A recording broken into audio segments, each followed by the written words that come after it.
ഈ അസംബ്ലി തിരഞ്ഞെടുപ്പിൽ ഏറ്റവും വലിയ വിവാദമായ ഒരു മണ്ഡലമായി പാലക്കാട് അസംബ്ലി നിയോജകമണ്ഡലം ഇതിനകമായി കഴിഞ്ഞു. അതിൻ്റെ ഒരു പ്രധാന കാരണം അവിടുത്തെ സിറ്റിംഗ് MLA ആയ കോൺഗ്രസ് നേതാവ് ആയിരുന്ന രാഹുൽ മാങ്കൂട്ടത്തിലിനെ പാർട്ടിയിൽ നിന്ന് പുറത്താക്കിയ കാര്യമൊക്കെ നമുക്കറിയാം. അദ്ദേഹത്തിനെ പാർട്ടിയിൽ നിന്ന് പുറത്താക്കി സീറ്റ് നിഷേധിച്ചു.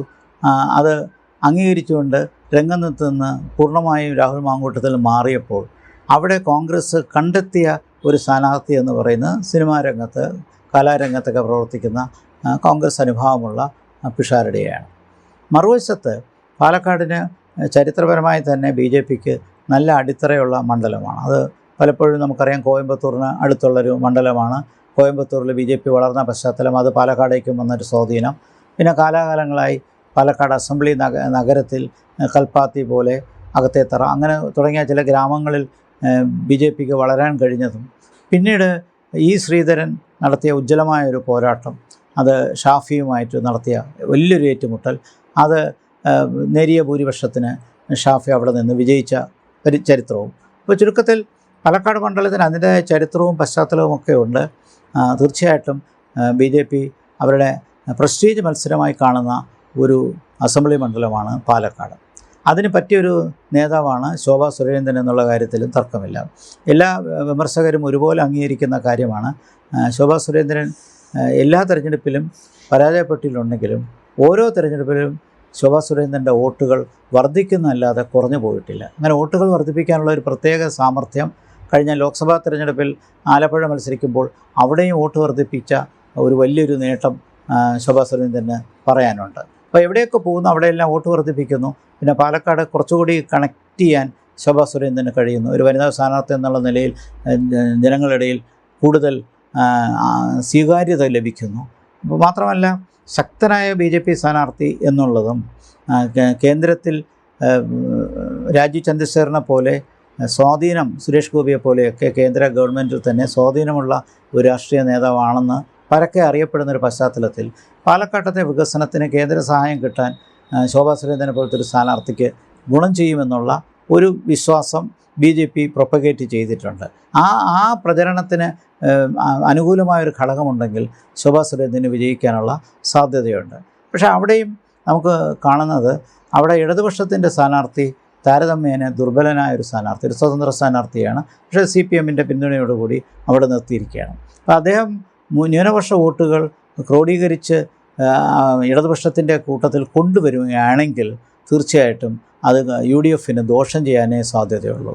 മറിച്ച് അവിടെയും ന്യൂനപക്ഷ വോട്ടുകൾ, നമ്മൾ നേരത്തെ കഴക്കൂട്ടത്തെ കാര്യം പറഞ്ഞ പോലെ, അത് ക്രോഡീകരിച്ച് കോൺഗ്രസ് സ്ഥാനാർത്ഥിയിലേക്ക് പോകുമെങ്കിൽ തീർച്ചയായിട്ടും പിഷാരടിക്ക് വിജയിക്കാൻ സാധ്യതയുണ്ട്. പാലക്കാടിന് അസംബ്ലി സീറ്റിൻ്റെ ഒരു പ്രത്യേകത, അത് BJPക്ക് ശക്തി ഉള്ളതുപോലെ തന്നെ കോൺഗ്രസ്സിനും ശക്തിയുള്ളതാണ്. അത് തെളിയിച്ച കാര്യമാണ്. വിജയിച്ചതും കൂടുതലും കോൺഗ്രസ് തന്നെയാണ്.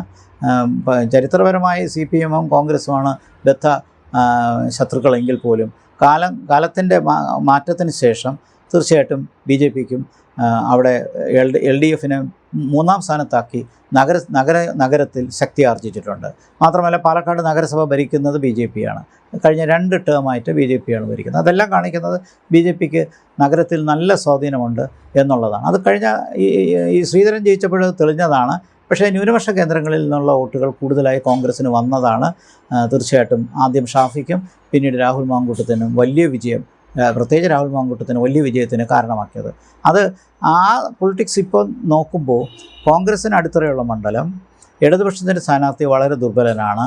ആ ന്യൂനപക്ഷ വോട്ടുകൾ UDFിലേക്ക് പോകുമെങ്കിൽ തീർച്ചയായിട്ടും അത് UDFന് ഗുണം ചെയ്യും. പക്ഷേ മറുവശത്ത് ശോഭാ സുരേന്ദ്രനും എല്ലാ സന്നാഹങ്ങളും തിരഞ്ഞെടുപ്പ് തയ്യാറെടുപ്പുകളും നടത്തി വളരെ ശക്തമായ പ്രചരണം നടത്തുന്നുണ്ട്. നമ്മൾ സോഷ്യൽ മീഡിയയിൽ കൂടി അത് നന്നായിട്ട് കാണാവുന്നതാണ്. അതുകൊണ്ട് തന്നെ രമേശ് പിഷാരടി ഒരു രാഷ്ട്രീയ സ്ഥാനാർത്ഥിയായി കാണാതെ ഒരു കലാരംഗത്ത് പ്രവർത്തിക്കുന്ന ഒരാളെന്നുള്ള നിലയിൽ ശോഭാ സുരേന്ദ്രനെ പോലത്തെ ഒരു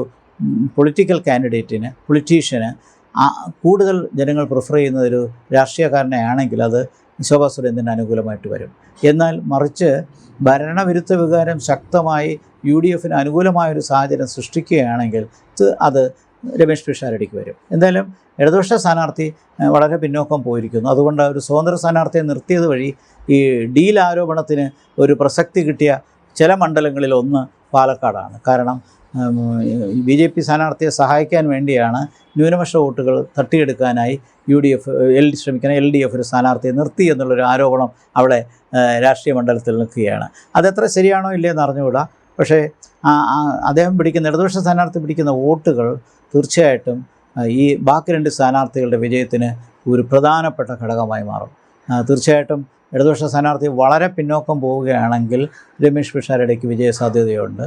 എന്നാൽ കഴിഞ്ഞ തവണത്തെ പോലെ തൊട്ടടുത്ത് നിൽക്കുന്ന രീതിയിൽ 3-ാം സ്ഥാനത്ത് വന്ന ഒരു ഇടതുപക്ഷ സ്ഥാനാർത്ഥി അത്രയും എത്തിയില്ലെങ്കിലും ഒരുവിധം ഒരു ബേസുള്ള രീതിയിൽ ഇടതുപക്ഷ സ്ഥാനാർത്ഥിയുടെ വോട്ടുകൾ ക്രോഡീകരിച്ചാൽ അത് തീർച്ചയായിട്ടും ശോഭാ സുരേന്ദ്രന് ഗുണകരമായി വരും. അപ്പോൾ ഈ നിലയ്ക്ക് BJP പ്രതീക്ഷ വയ്ക്കുന്ന 3 മണ്ഡലങ്ങൾ നേമം, കഴക്കൂട്ടം, പാലക്കാട്.